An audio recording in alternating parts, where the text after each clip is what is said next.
La voz temblorosa del notario se quebró al leer el nombre del heredero principal, un nombre tan ajeno a la opulencia de la sala que el millonario, Elías Vargas, palideció al reconocerlo. El joven camarero que le sirvió el último café, aquel a quien había despreciado por su pobreza, era ahora el único dueño de su imperio, revelado en una cláusula final que desató el caos. Mateo, a sus 24 años, era la encarnación silenciosa de la subestimación. Su cuerpo, antaño ligero y lleno de la energía despreocupada de la juventud, se había encorvado ligeramente, como si el peso invisible de las expectativas no cumplidas y el constante escrutinio de los clientes adinerados del club élite donde trabajaba se hubiese posado sobre sus hombros, prensándolos hasta la médula. El brillo que solía habitar en sus ojos, de un profundo color miel que alguna vez había sido elogiado por su calidez y su perspicacia innata, ahora estaba velado por una pátina densa de resignación y una fatiga que no era sólo física por las interminables horas de pie, sino del alma, una oscuridad que se le había calado hasta lo más hondo de su ser, convirtiéndolo en un extraño para sí mismo, apenas reconocible, ni siquiera por el espejo. Sus manos, antes suaves y ágiles, acostumbradas a manipular sus pinceles con precisión en sus días de estudio de arte, lucían ahora las finas líneas y las pequeñas callosidades de quien ha pasado demasiadas horas aferrándose a platos calientes y vasos sudorosos, de quien ha fregado incansablemente hasta que la piel se ha agrietado, sus uñas rotas, a menudo manchadas de jabón o de residuos de comida, eran el testimonio mudo de su posición más baja en la jerarquía social, de su servidumbre encubierta. Vestía siempre el mismo uniforme de camarero, una camisa blanca inmaculada pero descolorida, por innumerables lavados y unos pantalones negros que le quedaban ligeramente grandes, ambas prendas funcionales pero sin pretensiones. Un uniforme de invisibilidad que lo hacía casi imperceptible en la opulencia del club élite, una figura que se fundía con las sombras de los rincones, esperando pasar desapercibido, ser solo parte del mobiliario. Cada arruga en la tela de su uniforme barato parecía reflejar una arruga dolorosa en su propio espíritu, una herida que se negaba a cerrar, que latía con un dolor sordo y constante, pero que también contenía la historia de su esfuerzo y su pasión oculta. Su cabello castaño oscuro, que alguna vez había sido su orgullo, una melena abundante que su madre adoraba acariciar, ahora se encontraba descuidado, a menudo recogido en una coleta sin gracia o cubierto por la gorra del trabajo, un reflejo visible de su negligencia personal, de su incapacidad para cuidar de sí mismo cuando su alma se sentía tan oprimida por la desesperación y la falta de reconocimiento. Su entorno, el vasto y lujoso club élite, un bastión de la alta sociedad con sus lámparas de araña de cristal que derramaban luz dorada sobre los salones, sus tapices flamencos y sus cubiertos de plata reluciente, contrastaba brutalmente con el pequeño apartamento que compartía con su anciana madre y su hermana menor. Era un espacio modesto y apartado, un cubículo de 2 habitaciones donde el aire olía a guisos caseros, a lavanda y a la persistencia, un aroma que se había adherido a su piel como una segunda piel. Los rincones no estaban ignorados, pero sí llenos de los pocos objetos que le pertenecían. Sus libros de arte e historia que leía con avidez, sus cuadernos con dibujos y bocetos, y el tenue aroma de los viejos óleos que a veces lograba rescatar de la basura de talleres abandonados. La injusticia, para Mateo, no era un concepto abstracto que se debatía en los libros.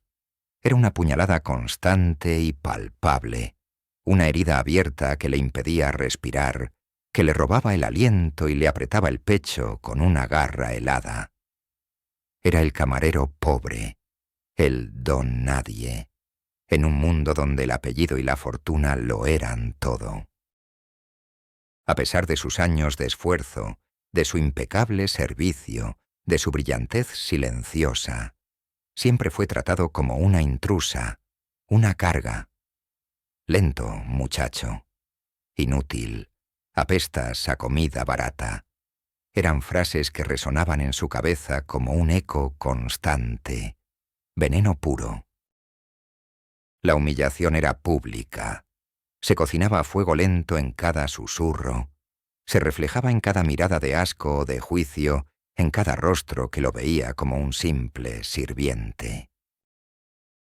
Sus colegas de la alta sociedad, superficiales y vacíos, lo ignoraban cuando intentaba hablar de sus sueños, o peor aún, le ofrecían una compasión que sonaba a condescendencia, una compasión que venía teñida de chismorreo, de morbo y de la cruel curiosidad humana.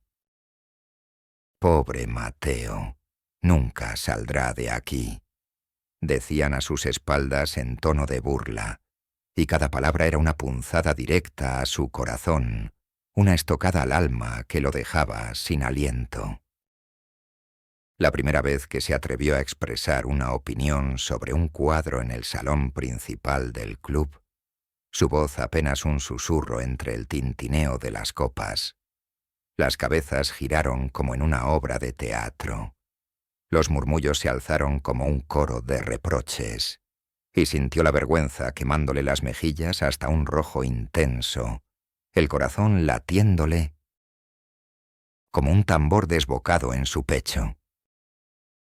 Recordaba con una claridad punzante al gerente del club, el señor Román, un hombre de unos 50 años, calvo y con una sonrisa falsa y pegajosa, que lo miró con una expresión de desaprobación y una sonrisa gélida.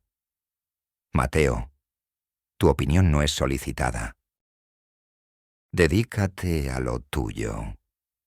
La frase, dicha con una voz que destilaba frialdad, se sintió como un golpe directo en el estómago, un nudo apretado en la garganta que le impedía respirar, que lo ahogaba en su propio dolor.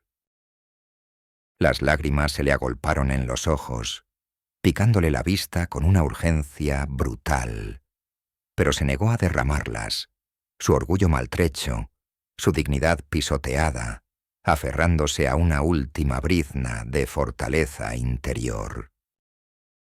Sus músculos se tensaron hasta el punto de doler. Sus manos se apretaron hasta que las uñas se clavaron en la palma, el dolor físico una distracción efímera del abismo emocional que lo consumía. Se sentía como si un puño invisible le hubiera golpeado el plexo solar, dejándolo sin aire, sin voz, sin fuerzas para luchar en ese momento. Dentro de su propia mente, el desprecio era aún más gélido, más insoportable que la indiferencia de los clientes. Los fantasmas de las oportunidades perdidas, de una vida vacía, de un propósito negado, lo perseguían sin descanso, noches tras noche.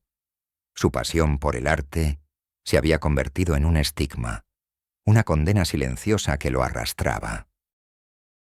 Susurraban sobre su excentricidad y su idealismo infantil, cuando en realidad él anhelaba la autenticidad, la conexión con su arte. En la desoladora soledad de su apartamento, se aferraba a la tenue esperanza de que algún día alguien vería su verdadero valor, que reconocería su verdadera esencia. Pero cada día era un recordatorio fresco de la herida abierta, de la carne viva expuesta al aire. En su monólogo interno, Una voz incesante se repetía una y otra vez, un lamento silencioso. ¿Por qué no soy suficiente? ¿Qué tengo de malo? ¿Por qué me desprecian tanto, como si mi pasión fuera una tontería? No puedo entenderlo. No puedo seguir así, arrastrándome en este pozo de dolor y autoduda. Esta no soy yo. Esta sombra no me representa. No es mi esencia. Me han convertido en una figura de adorno, en una lástima andante. Pero esto no puede ser el final de mi historia. No puede ser el último capítulo de mi vida. Debe haber algo más. Debe haber una razón, una verdad oculta detrás de todo esto. Algo que yo no vi, algo que yo no comprendí en su momento, que llevó a mi caída, a mi invisibilidad. La desesperación lo asaltaba en oleadas constantes, un frío intenso que le calaba hasta los huesos, seguido de una punzada de esperanza que se sentía tan frágil y efímera como el cristal, pero que se negaba a morir. Sus noches estaban pobladas de pesadillas recurrentes, el sonido de las risas burlonas de los clientes y las palabras cortantes del señor. Román resonando en sus sueños, la sensación de estar atrapado en una jaula de modestia, solo, observado, juzgado por un mundo que no conocía su verdad, que solo veía la superficie, la capa de su uniforme barato que lo cubría. Pero lo que Elías Vargas, el señor Román y toda la sociedad opulenta que lo ignoraban por completo, era el tesoro oculto que Mateo guardaba celosamente en lo más profundo de su ser. No solo su inquebrantable honestidad y su profunda pasión por el arte y la historia, que permanecían intactas a pesar de las adversidades, sino una mente prodigiosa, con una memoria fotográfica, excepcional para los detalles visuales y un don innato para la investigación de la historia del arte y la autenticación de piezas. Mateo no era solo un camarero. Era un genio silencioso en el campo de la historia del arte y la restauración, un guardián de la información sobre las técnicas antiguas, los secretos de los artistas y las historias detrás de las obras. Desde niño, había devorado libros de historia del arte, de restauración, de biografía de artistas, memorizando cada pincelada, cada estilo, cada detalle de las obras.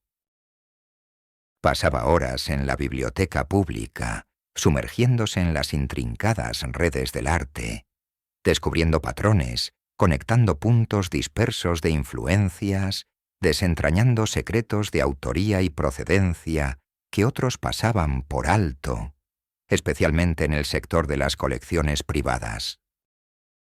Su habilidad para recordar con absoluta precisión la disposición de una firma en un cuadro, el tipo de grieta en una pieza de cerámica o el matiz de un color en una pintura antigua, era un superpoder que pasaba completamente desapercibido bajo su apariencia de camarero humilde y su actitud retraúda. Su mente era una biblioteca viviente de conocimientos artísticos e históricos. Cada hecho, un libro perfectamente catalogado, esperando ser consultado, esperando que alguien les hiciera la pregunta correcta, esperando el momento de la vindicación, de la revelación que cambiaría todo. Un día, mientras Mateo servía el café a Elías Vargas, el viejo y excéntrico millonario, que era uno de los clientes más asiduos y gruñones del club, su mirada se detuvo en un pequeño broche de oro que Elías llevaba en la solapa de su traje. Era una miniatura, una representación en esmalte de un edificio antiguo. La vendedora, una anciana de rostro curtido. No era una vendedora. Era una pieza única. Elías solía mostrarla con orgullo. jactándose de que era una herencia familiar sin mucho valor, solo una curiosidad de viejos. Pero Mateo lo miró con una chispa en sus ojos. Recordó haber visto un edificio similar en un libro de historia del arte, un antiguo taller de un famoso pintor del siglo XVIII, conocido por sus trabajos en esmalte y sus encargos para la realeza. La curiosidad, combinada con su intuición innata, lo impulsó a buscar más información. Más tarde, esa misma semana, mientras Mateo limpiaba la biblioteca privada del club, su mirada se detuvo en un viejo álbum de fotografías que Elías Vargas había dejado olvidado sobre una mesa. Dentro, junto a unas fotos de viejos edificios, había un recorte de periódico amarillento.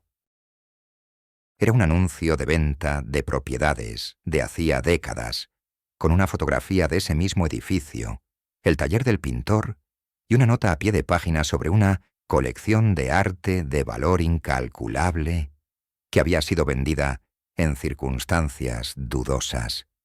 Elian, el narrador, casi susurra: «Mi querido amigo, ¿puedes sentir la ironía? La vida, con sus crueles designios, a veces te da las herramientas cuando menos las esperas, y desde los lugares más inesperados, como un viejo álbum olvidado».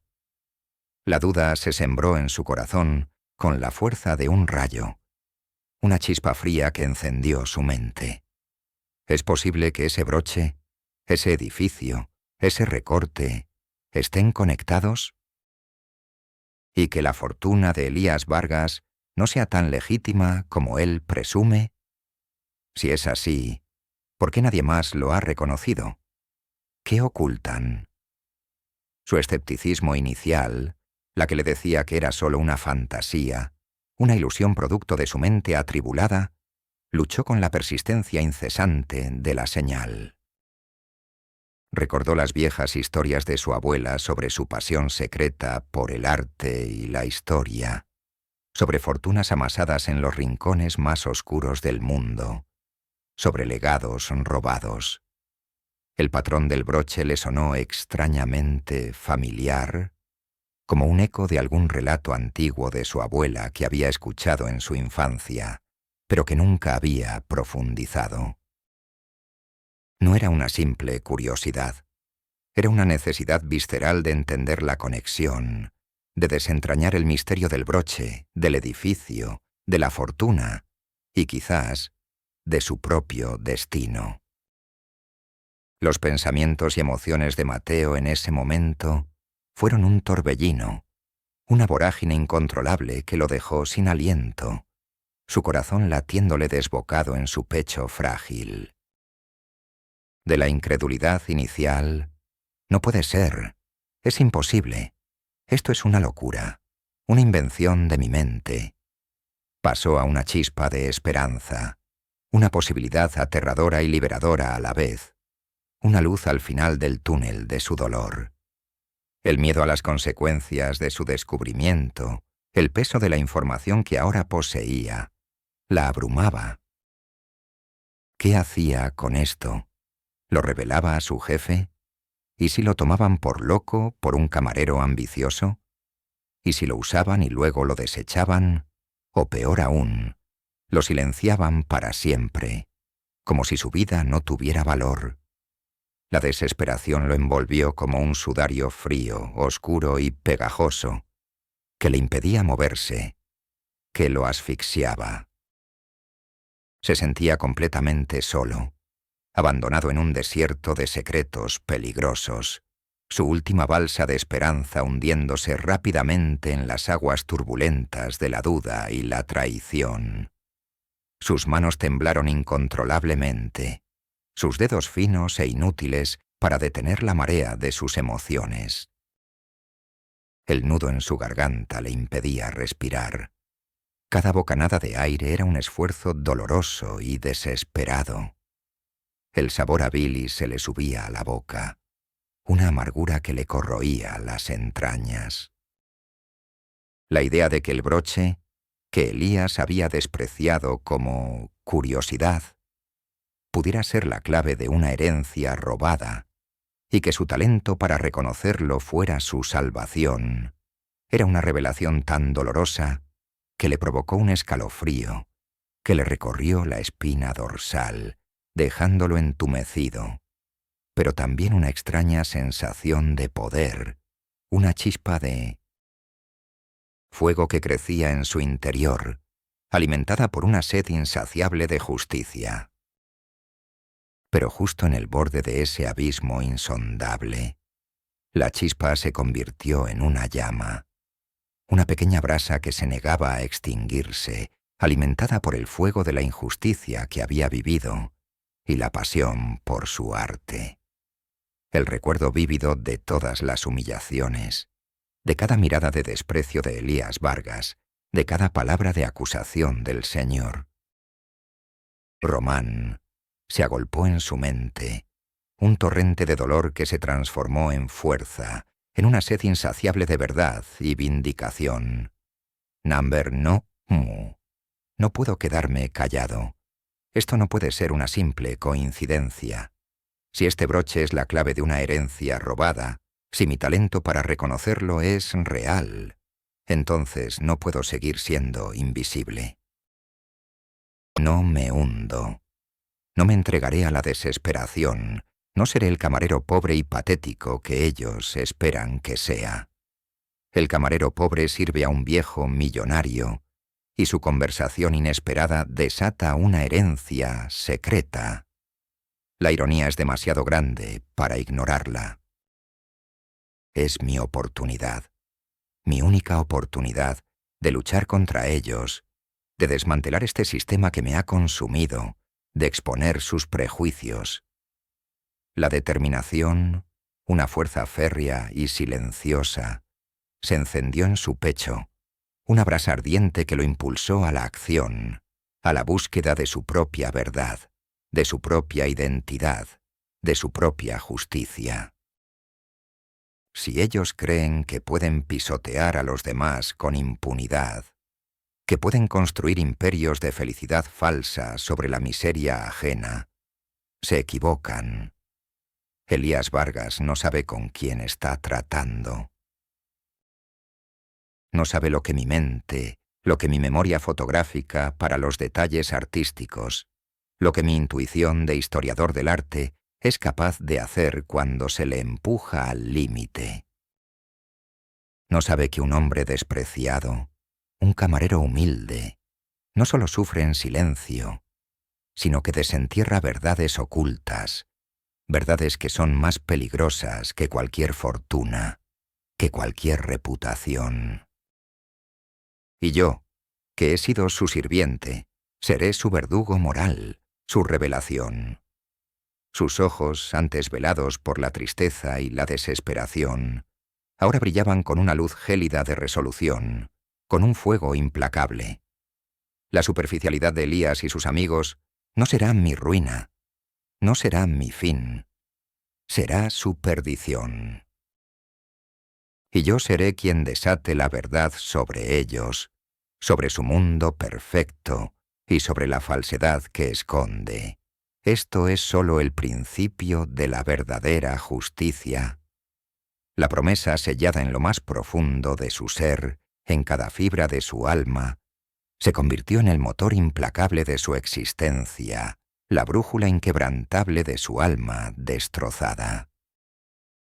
El proceso de la transformación de Mateo, su meticulosa y secreta investigación, fue una odisea de disciplina férrea, ingenio desbordante y una paciencia sobrehumana, forjada en la fragua ardiente de la traición personal y la injusticia social.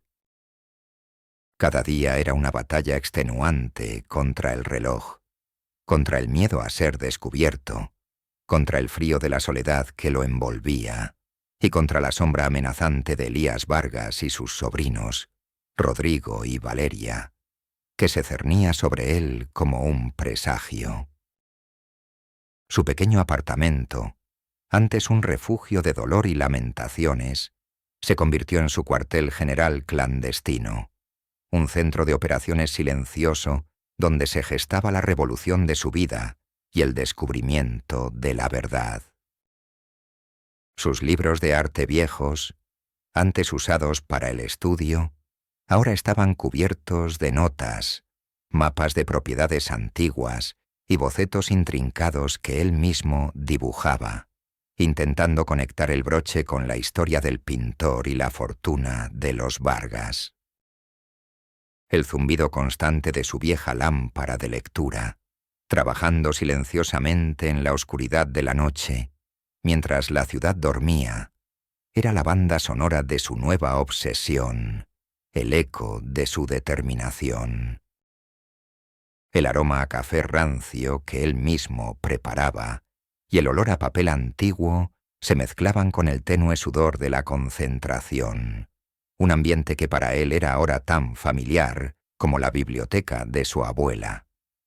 La investigación fue una obra de arte de la discreción, una danza entre las sombras y la luz.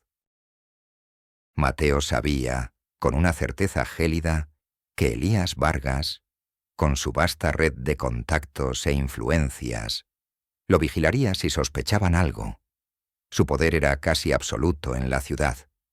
Se movía por la ciudad como una sombra, utilizando sus rutinas diarias aparentemente insignificantes para pasar desapercibido, para no levantar sospechas. Fingía ir a su trabajo en el club élite o a clases de inglés, mientras en realidad se dirigía a archivos de museos, bibliotecas especializadas en arte o reuniones clandestinas con expertos en historia. Utilizó su inteligencia observadora, ahora agudizada por la urgencia, y su profunda memoria fotográfica para reconstruir cada detalle de los patrones de esmalte, cada conversación con su abuela sobre su pasión por el arte, cada gesto de Elías Vargas, buscando anomalías, discrepancias, los pequeños hilos sueltos en la gran mentira de su fortuna. Recorrió los archivos de periódicos antiguos en las hemerotecas más recónditas, haciéndose pasar por un estudiante de historia o un investigador, buscando artículos sobre pintores olvidados, sobre escándalos en el mundo del arte y sobre la relación de Elías Vargas con colecciones de arte famosas. El polvo de los viejos archivadores era ahora su perfume, la pátina de la verdad que la envolvía. Descubrió que la fortuna inicial de los Vargas había sido amasada en el siglo XVIII, justo después de la desaparición de la colección de arte del famoso pintor que había vivido en el edificio del Broche. Había rumores de que la colección había sido vendida en circunstancias sospechosas y que la familia Vargas había ascendido socialmente de la noche a la mañana. No soy el único que busca la verdad, pensó con una amargura que le quemaba las entrañas. Este silencio sobre el origen de la fortuna es el mismo patrón que el broche y el edificio. Elías Vargas está implicado en una red de robo de arte y falsedad. La recolección de pruebas se volvió el juego más peligroso de su vida, una partida de ajedrez donde cada movimiento podía costarle su última brizna de esperanza, o incluso su libertad. Recordó que el viejo álbum de fotos de Elías Vargas tenía unas notas manuscritas en la parte de atrás, que mencionaban nombres y fechas. Necesitaba autenticar esos datos y encontrar a alguien que confirmara la verdad sobre el robo de la colección de arte y la conexión con Elías. Las noches que pasaba intentando descifrar los viejos datos eran interminables. Sus ojos ardían, pero el descubrimiento de cada nueva pieza del rompecabezas era una inyección de adrenalina, una chispa de vida. Esto es oro, pensaba, sus dedos temblorosos al revisar las notas. Esto no es solo un papel viejo, es la prueba de su crimen, de su avaricia. Elías Vargas pensó que lo había borrado todo, que nadie vería sus huellas, que su reputación era intocable, pero se equivocó. Subestimó a la persona equivocada, la que está acostumbrada a ver lo que otros ignoran. Y lo que es más irónico, él mismo, con su arrogancia, me dará el escenario para desenmascararlo. Su propia soberbia será su perdición, su deseo de prestigio será su ruina. El riesgo era inmenso. Si Elías descubriera que él tenía acceso a esa información, lo destruiría sin dudarlo, y con ella, cualquier posibilidad de conocer la verdad. Elian se detiene, con un brillo de asombro en sus ojos. «Sabes, mi querido amigo, lo que se siente al tener en tus manos la verdad que puede derribar la fachada de toda una vida, sabiendo que esa verdad te quiere bajo tierra, silenciada para siempre». Consciente de los riesgos, Mateo comenzó a entrenarse. No en artes marciales, sino en el arte de la disimulación, en la oratoria persuasiva y en la gestión de la presión. Pasaba horas ensayando sus argumentos frente al espejo de su pequeño baño. Su voz, antes tímida, ahora se tornaba firme y resonante. Superaba sus frustraciones con una disciplina de hierro. Cada retroceso, cada negativa, era un escalón más hacia su objetivo. Un día, al intentar acceder a unos archivos digitales protegidos, se encontró con un cortafuegos infranqueable. La desesperación lo invadió. «Es imposible.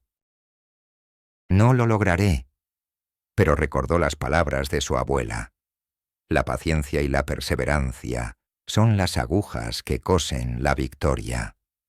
Se pasó días estudiando programación básica y redes, pidiendo ayuda discreta en foros online bajo un seudónimo.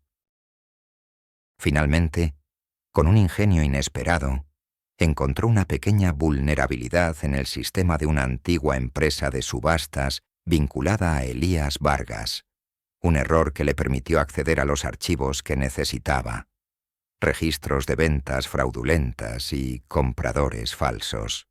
Los avances eran graduales, pero cada uno era una inyección de confianza.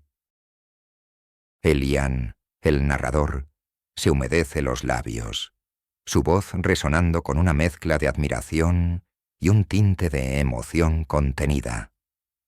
La voz de Mateo, mi querido amigo, se estaba forjando en el fuego de la adversidad, en el crisol de su propio dolor y su inquebrantable búsqueda de la verdad. Una voz que pronto resonaría con la fuerza de un huracán, barriendo todas las mentiras a su paso. En su cruzada solitaria, Mateo encontró almas inesperadas, seres humanos con un corazón noble que se convertirían en alianzas forjadas en la autenticidad, la confianza y el respeto mutuo, pilares inquebrantables de su búsqueda de justicia, y sobre Cinobetomotris, todo, de su propia y profunda sanación. La primera, y la más crucial para su resurgir, fue la doctora Elena Durán. No era la misma Elena de antes. Era una anciana historiadora del arte y curadora de museos, de unos 70 y tantos años, con el cabello blanco recogido en una pulcra moña y una mirada penetrante que brillaba con una sabiduría ancestral. Había sido una figura legendaria en el mundo del arte, conocida por su ojo infalible para el talento auténtico y su implacable ética. Mateo la encontró un día en una conferencia de historia del arte, donde Elena estaba dando una charla sobre la ética en la adquisición de colecciones privadas. Mateo se acercó a ella con el boceto del broche, el recorte de periódico y la historia que sospechaba. «Doctora Durán», dijo con su voz suave, «¿reconoce este edificio? Y este broche, creo que es una pieza muy rara». Elena lo miró. Sus ojos, antes cansados, se abrieron con asombro al reconocer la obra y la brillantez de la mente de Mateo, a quien creía un simple oyente. Por todos los cielos, esta pieza es el broche del atelier del maestre, del famoso pintor Jean-Pierre Lebrun. Creí que todas las piezas de su colección se habían perdido. ¿Cómo tienes esto? Y tú lo reconociste.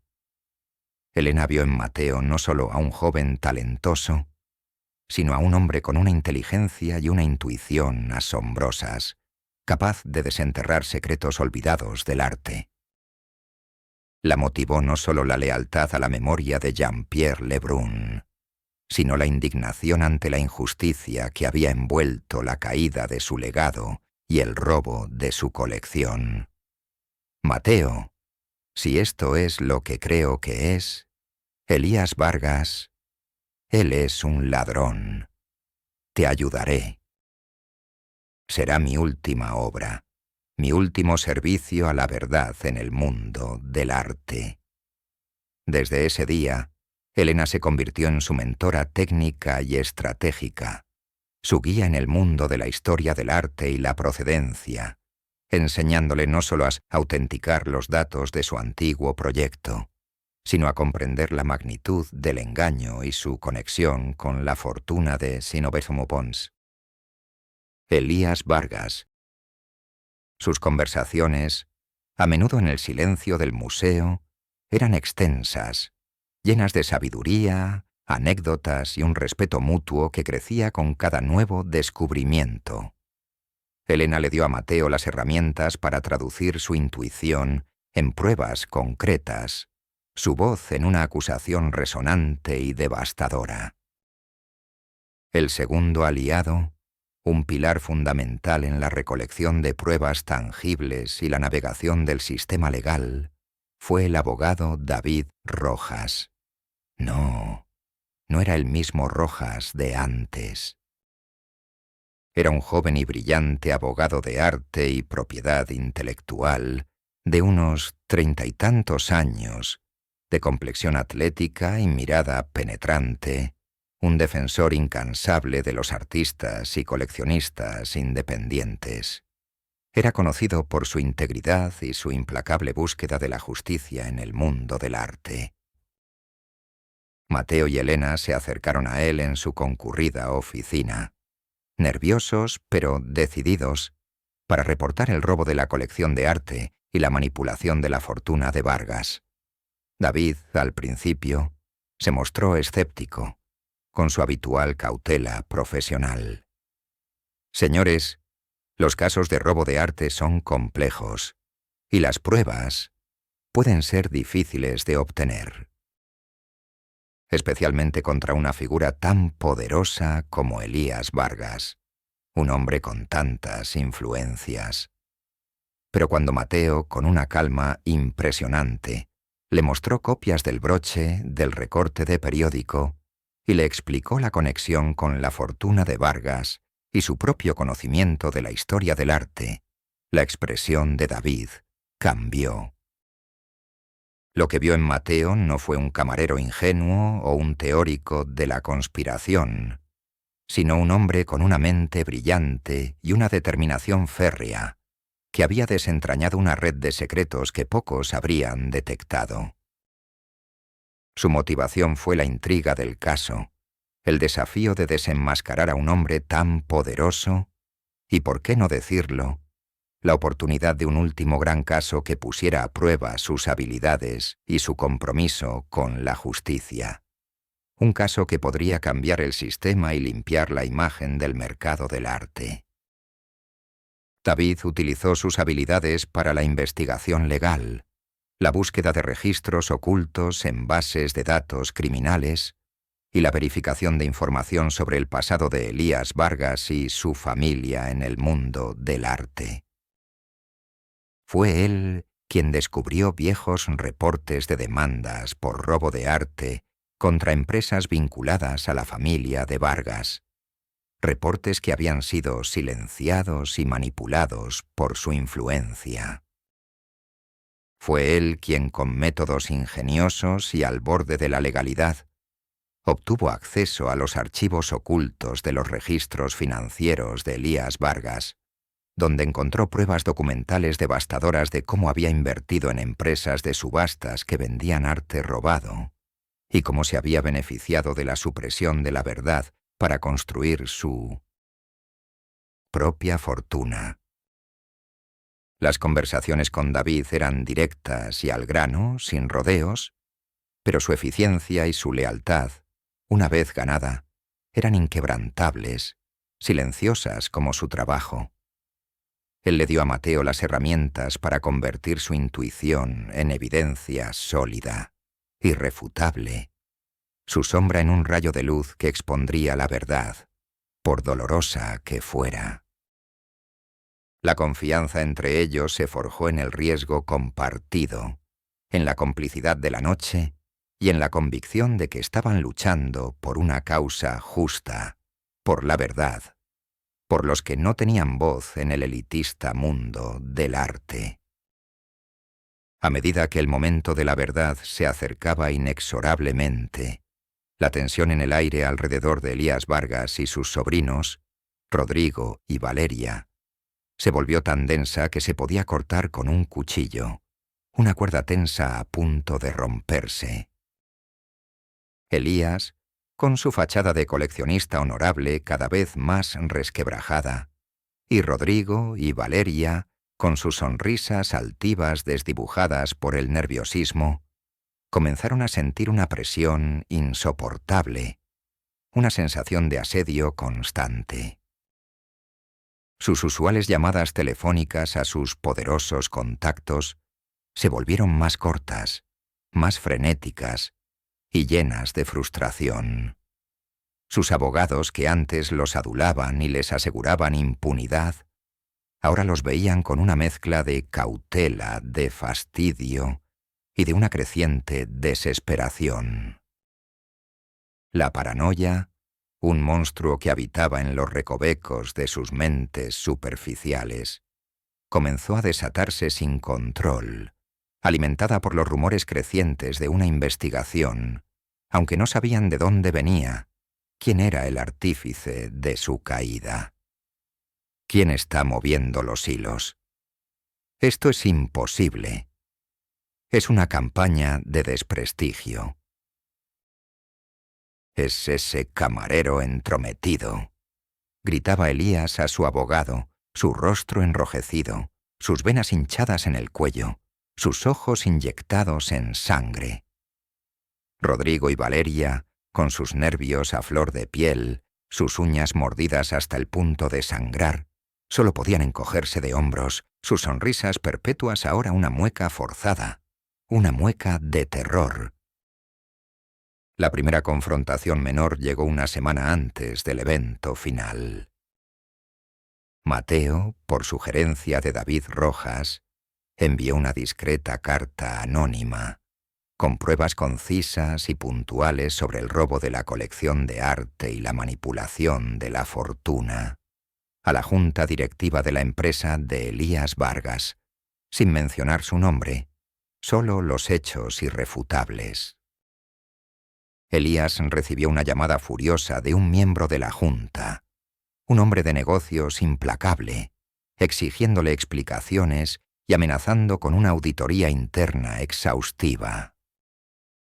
Elías, con una astucia digna de un lobo acorralado, intentó desestimarla como chismes de la competencia, envidiosos, pero su voz, al hablar con Rodrigo y Valeria unos días después, era tensa, cargada de una furia contenida. «Rodrigo, Valeria, ¿han visto algo? ¿Hay algo que no me estén contando?» «Alguien está hurgando en nuestros asuntos». Su mirada era una punzada de sospecha, sus ojos pequeños escrutándolos con una intensidad malsana. Mateo, que casualmente los escuchó mientras se acercaba al club disfrazado de repartidor, sintió un escalofrío de miedo, un nudo apretado en el estómago que amenazaba con ahogarlo. Pero supo que no podía titubear, no ahora. Mantuvo su expresión neutra.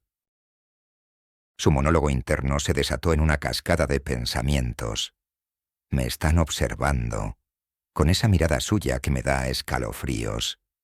Saben que algo se mueve, algo que los amenaza, pero no saben qué. Esa es mi mayor ventaja. Tengo que ser fuerte, inquebrantable. No puedo darle ninguna pista, ni el más mínimo atisbo de duda. Mi calma es su tormento, su incertidumbre. Están buscando un rastro de miedo en mis ojos, pero solo encontrarán mi determinación férrea, mi inquebrantable resolución. Una segunda amenaza directa, aún más descarada, llegó un par de días antes del gran evento de subasta de arte que Elías había organizado. Rodrigo, presionado por Elías, se acercó a Mateo en el callejón trasero del club, con una sonrisa que no alcanzaba sus ojos. «Mateo, mi tío está muy molesto. He oído rumores muy serios. Sé que estás indagando. Te doy una última oportunidad. Silencio, o las cosas se pondrán muy feas para ti. Tu trabajo, tu vida. Piensa en tu familia». Su voz, melosa pero con un filo de amenaza, un veneno que Mateo reconocía, era una mera amenaza directa. Sus manos se apretaron, sus puños temblaban ligeramente, sus ojos clavados en Mateo, intentando intimidarlo. Elian, el narrador, casi puede ver la escena, sentir la tensión vibrando en el aire. ¿Puedes sentir la tensión, mi querido amigo? El filo de la amenaza cortando el aire. Mateo lo miró a los ojos, sin parpadear, sin titubear. No había miedo en su mirada, solo una fría determinación, una resolución inamovible.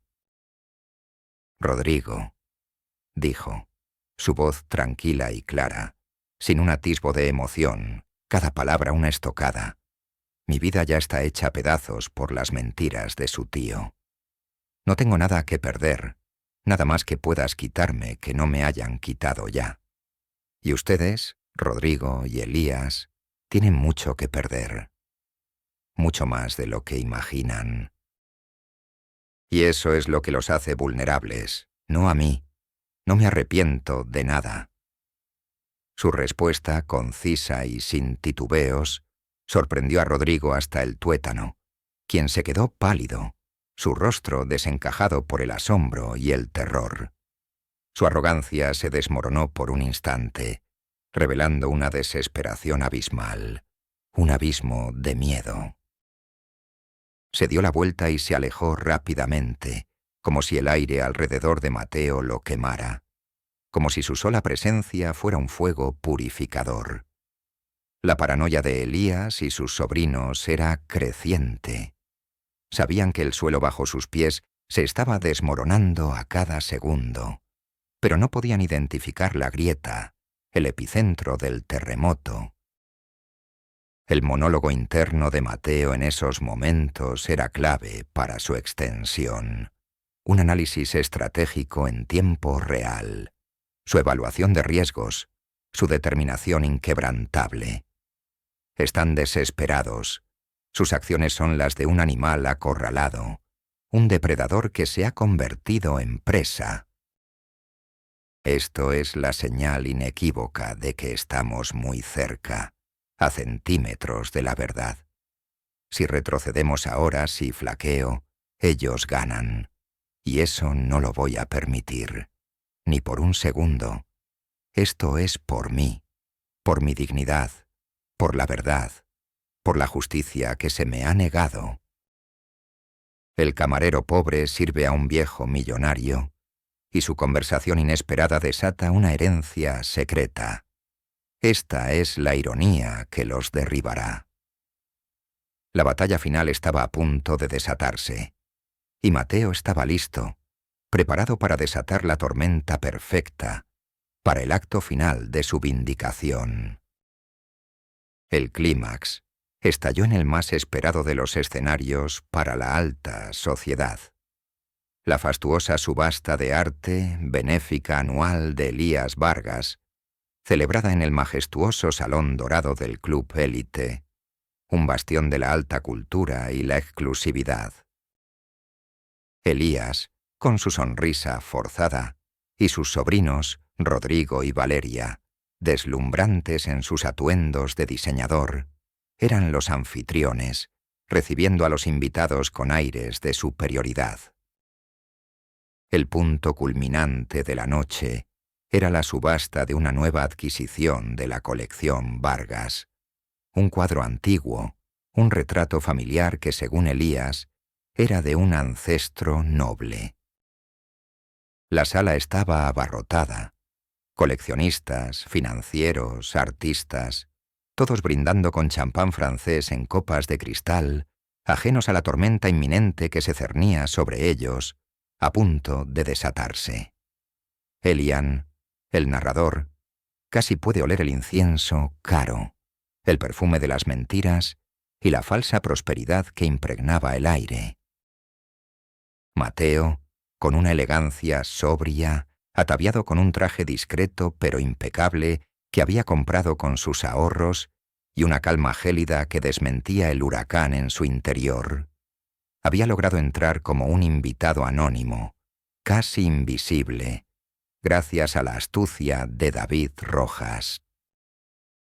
Su corazón latía con un ritmo constante, un tambor de guerra silente, cada latido un eco de la verdad que estaba a punto de desatarse, de la que él era la mensajera. El momento culminante llegó cuando Elías, con un micrófono en la mano y una sonrisa de autosuficiencia, se preparaba para dar un discurso grandilocuente sobre la historia y la legitimidad de su linaje, con Rodrigo y Valeria a su lado, asintiendo complacientes. «Y ahora», dijo Elías, «presentaremos la pieza estrella de la noche, un retrato que encarna la esencia de nuestra noble estirpe». Las luces se atenuaron para la presentación del cuadro, y la gran pantalla de alta definición detrás de ellos, que debía mostrar la pintura en primer plano, se encendió de repente con una imagen diferente, una que no figuraba en el programa. No era el retrato del ancestro, sino una fotografía antigua del broche de esmalte del atelier del maestre que Elías solía llevar. Luego, la pantalla cambió, mostrando una serie de documentos confidenciales, el informe de Elena Durán, la historiadora del arte, autenticando el broche como parte de la colección robada de Jean-Pierre Lebrun. Luego, extractos de cuentas bancarias y correos electrónicos que vinculaban a Elías Vargas y a su familia con pagos a empresas de subastas ilegales y con la supresión de la verdad sobre la procedencia de las obras. Finalmente, un video oculto, grabado por David Rojas en un encuentro casual con un ex empleado del club, mostraba a este empleado confesando cómo Elías había silenciado a críticos de arte y había manipulado registros de venta para ocultar el origen de su fortuna. Las reacciones fueron instantáneas, un cataclismo de emociones puras que estalló en tiempo real, una ola sísmica de conmoción. Elías, al ver las imágenes y los documentos irrefutables y al escuchar la voz del ex empleado revelando su crimen, se le atragantaron las palabras en la garganta, tosiendo violentamente. Su rostro, antes tan seguro y arrogante, se tornó blanco como la cera. Sus ojos pequeños se abrieron con un horror puro, desorbitados por el shock. Se llevó una mano al pecho, jadeando por aire. Su sonrisa falsa se desvaneció por completo, revelando una máscara de terror y una furia incontrolable que lo desfiguraba. «¡Mentiras! Es un complot. Esto es una manipulación, un montaje diabólico. Es el camarero. Es su venganza. Su voz, que antes era potente y resonante, ahora era un graznido ahogado, cargado de incredulidad, desesperación y una furia descontrolada que apenas podía contener. El sudor frío le perlaba la frente, empapándole el cuello de su camisa impecable. Sus manos temblaban incontrolablemente, incapaces de aferrarse al micrófono. Intentó abalanzarse hacia la pantalla, luego hacia Mateo, pero su propio equipo de seguridad, alertado por David Rojas y Elena Durán, lo detuvo, susurrándole desesperadamente que se calmara. Susurros que sonaban a reproche. Su cara, hinchada de rabia, temblaba incontrolablemente, un patético reflejo de su derrota inminente. Rodrigo y Valeria, que estaban a su lado, al ver las imágenes, al escuchar su propia complicidad, se quedaron petrificados, inmóviles, como estatuas. Sus ojos, antes llenos de orgullo, se llenaron de incredulidad, luego de una furia helada, y finalmente de un dolor desgarrador, al darse cuenta de que toda su vida había sido una farsa, construida sobre el robo y la mentira. Las palabras de Elías se perdieron en el aire, inaudibles para ellos. Se desplomaron en sus sillas, sus rostros completamente blancos. Un gemido agudo y desesperado escapó de sus labios. La revelación los golpeó como un rayo, una verdad devastadora que los desnudó por completo. No, no es verdad. Yo no sabía. Tío, nos has arruinado. Sus palabras, un lamento ahogado y roto, resonaron en el silencio ensordecedor de la sala, un eco de su propia ruina. La doctorisn, Elena Durán, sentada discretamente entre el público, en un rincón oscuro, sonrió con una satisfacción tranquila, una sonrisa que no era de alegría, sino de justicia, sus ojos encontrándose con los de Mateo, un asentimiento de orgullo silencioso y profundo. El abogado David Rojas, observando desde un rincón estratégico, cruzó los brazos, una pequeña sonrisa asomando en sus labios curtidos, la satisfacción del trabajo bien hecho. El señor Román, el gerente del club, que había entrado al salón como un invitado más, se quedó pálido al ver la escena. Supo que su destino estaba sellado. Los espectadores, que al principio susurraban con curiosidad, ahora se ahogaban en un silencio sepulcral, un shock colectivo que los había dejado sin habla. Sus ojos estaban muy abiertos, sus rostros reflejaban una mezcla de conmoción, indignación profunda y un asombro reverente ante la magnitud del engaño y la brillantez de la revelación orquestada por un hombre al que habían subestimado. Los periodistas garabateaban frenéticamente en sus libretas, sus cámaras capturando cada reacción, cada matiz de la caída de los poderosos, cada fragmento del drama. Elian, el narrador, casi respira el aire del salón, sintiendo el cambio de energía. Y allí estaba mi querido amigo. La inversión de poder, tan absoluta, tan innegable, que casi podías verla flotando en el aire. La balanza se inclinó, y esta vez lo hizo para siempre. Mateo, con una elegancia que emanaba de su interior, una luz propia que no necesitaba adornos, se acercó lentamente al podio, con una serenidad que contrastaba brutalmente con el caos desatado a su alrededor. Su voz, clara y firme, resonó por encima de los murmullos de la multitud, un martillo de la verdad que golpeaba sin piedad. Elías Vargas, Rodrigo, Valeria y todos los presentes. La verdad, como el agua, siempre encuentra su cauce, no importa cuánto se intente reprimirla. La fortuna que ustedes presumen, el linaje que defienden, se edificaron sobre el robo de una colección de arte incalculable y la supresión de la verdad. Usted, Elías, me despreció, me humilló, me creyó invisible por mi humildad, pero mi acto de servirle un café desenterró su deshonestidad más profunda. La verdad es que la humildad no es una debilidad, sino una fortaleza, y la honestidad, siempre al final, vence a la avaricia. Su mirada gélida y penetrante se clavó en los ojos desorbitados de Elías. Usted se jactó de su linaje, y hoy ese linaje se ha revelado falso, construido sobre un crimen. El camarero pobre sirvió a un viejo millonario, y esa conversación inesperada desató una herencia secreta. La ironía es un plato que se sirve frío.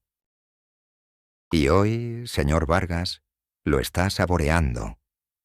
Sus palabras, concisas y llenas de una autoridad recién descubierta, una autoridad que le venía de la verdad y la justicia, resonaron como el veredicto final, un juicio más poderoso que cualquier martillo. Las consecuencias inmediatas fueron el caos total.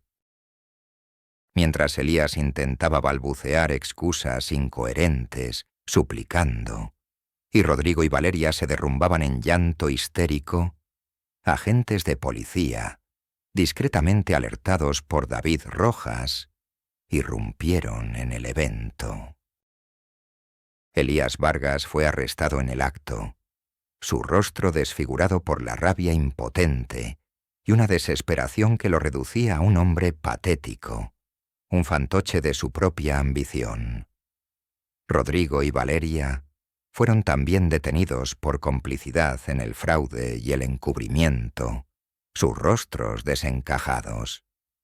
El señor Román, al intentar huir discretamente, fue interceptado por otros oficiales. La humillación pública era total, transmitida en vivo para que todo el país la viera, un espectáculo dantesco que la prensa no tardaría en devorar. La caída del imperio de Vargas y la fachada de su prestigio había comenzado, desmantelado pieza a pieza, por el humilde camarero al que habían subestimado y al que creyeron destruir. La caída de Elías Vargas, Rodrigo, Valeria y el señor. Román fue un descenso a los infiernos, un torbellino de ruina legal, social y profesional que fue tan implacable y meticuloso como la ascensión de Mateo había sido ardua y planificada.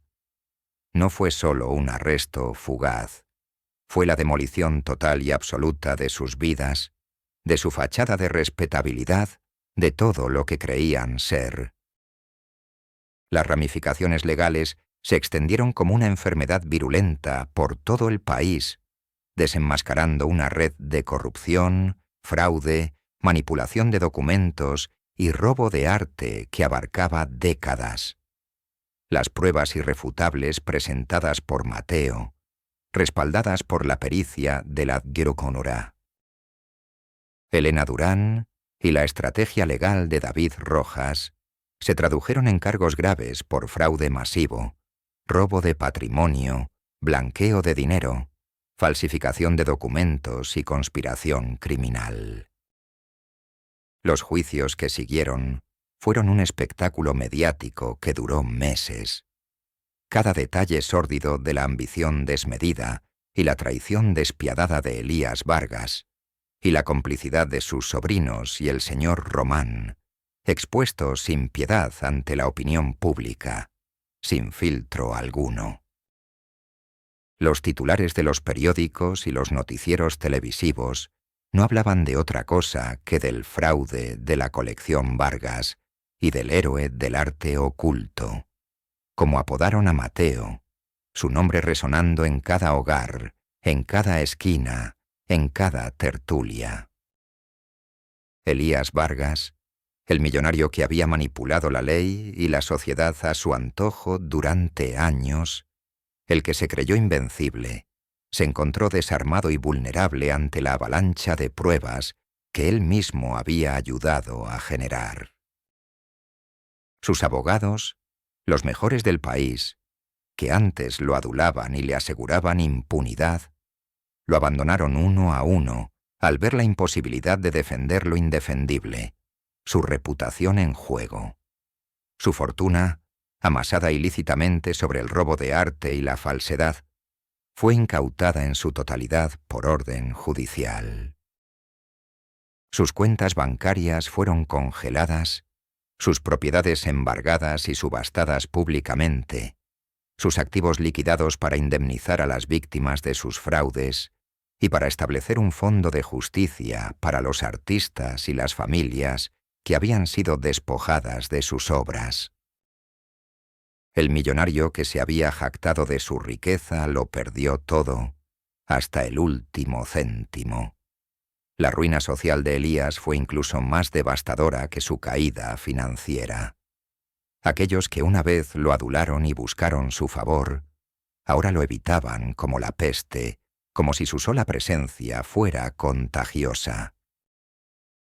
Los mismos amigos de la alta sociedad que habían cenado en su mesa y reído sus chistes, lo repudiaron sin piedad, avergonzados de haber sido asociados con un criminal convicto.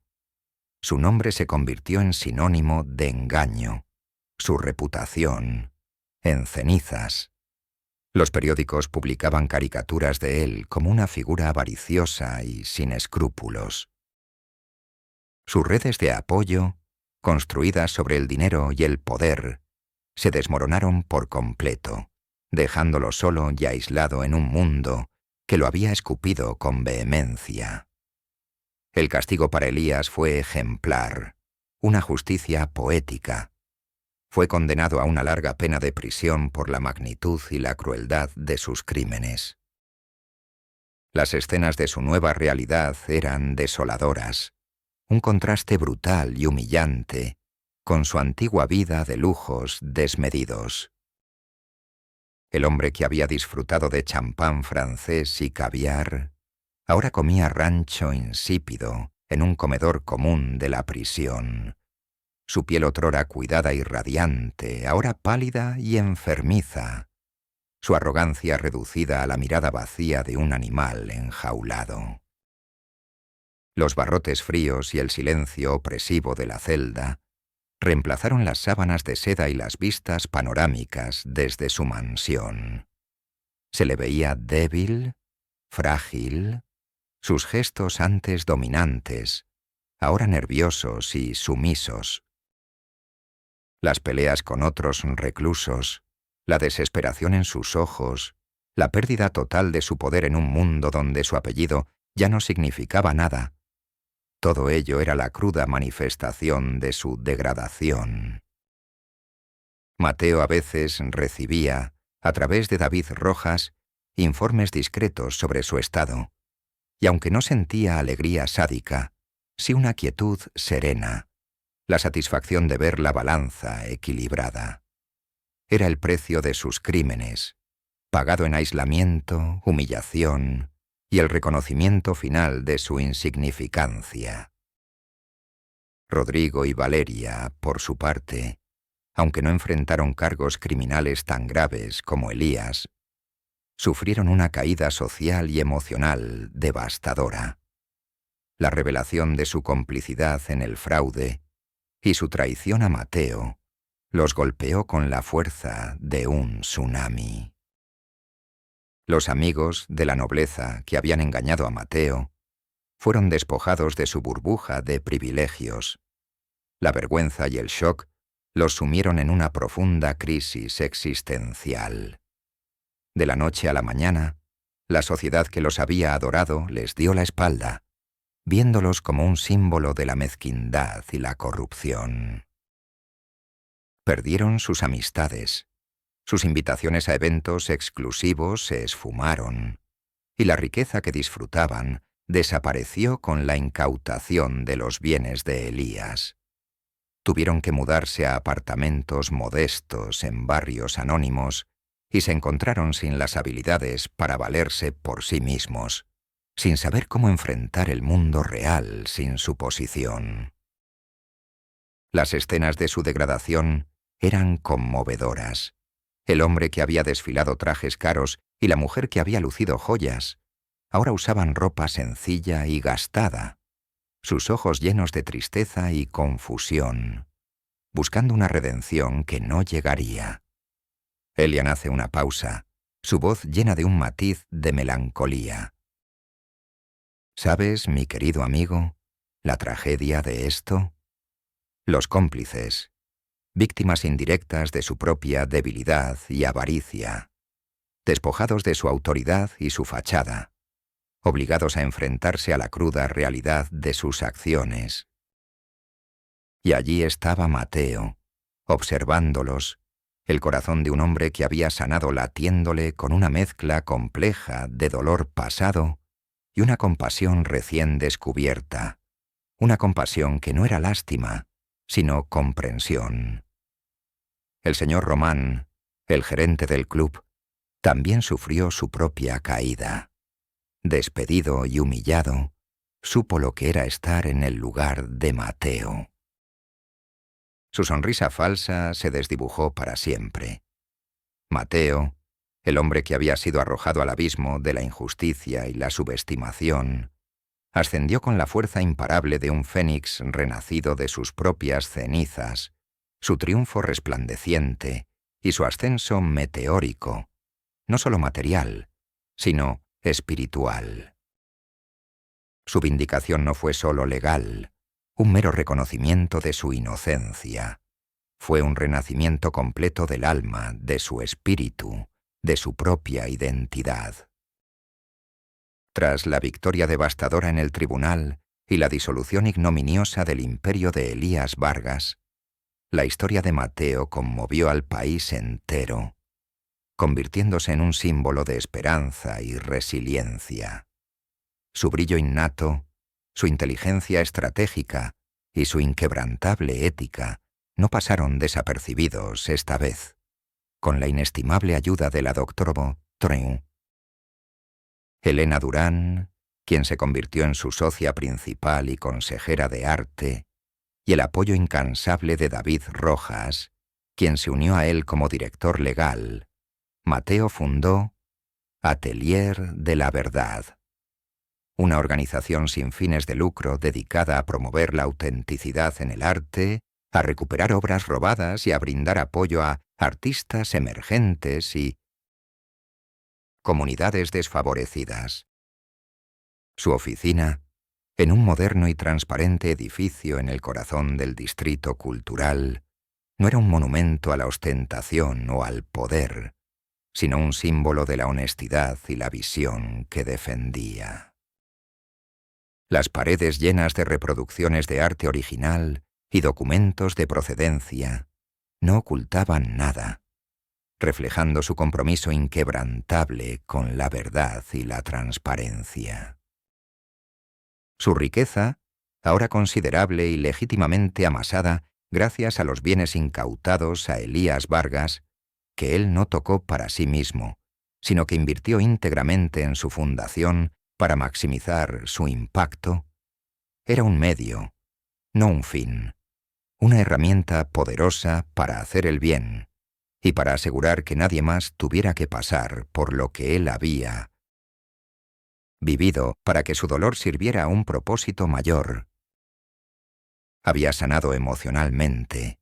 El dolor del pasado había dejado una cicatriz, sí, pero una cicatriz de fortaleza, de resiliencia y de propósito, no de amargura. Su paz interior era palpable, un aura de quietud, de sabiduría y de serenidad que emanaba de su presencia, inspirando a todos los que lo rodeaban. El impacto de su éxito fue profundo y transformador, resonando mucho más allá de su propia vida. Las obras de arte robadas fueron devueltas a sus legítimos dueños. Los artistas jóvenes, que habían sido explotados por el sistema, ahora tenían acceso a programas reales de apoyo y mentoría. Su anciana madre y su hermana menor, que lo habían apoyado incondicionalmente, pudieron vivir sus últimos años con una comodidad y tranquilidad que nunca habían soñado. Elian se emociona visiblemente al narrar esto, su voz cargada de calidez. ¿No es esto, mi querido amigo, la más dulce de las victorias? No la destrucción de lo que te hirió, sino la construcción de algo nuevo, de un puente hacia un futuro mejor, cimentado en la honestidad y la creatividad. Pero la verdadera manifestación de su triunfo, el pináculo de su resurgir, fue su legado filantrópico. Mateo fundó la Galería de la Verdad, un espacio abierto al público, dedicado a exhibir arte auténtico, a contar las historias detrás de las obras y a educar a la gente sobre la importancia de la honestidad y la ética en el mundo del arte. No solo ofrecía exposiciones, sino programas de becas para jóvenes artistas, talleres de restauración y acceso a redes de apoyo para que pudieran reconstruir sus vidas y encontrar su propia voz, su propio poder.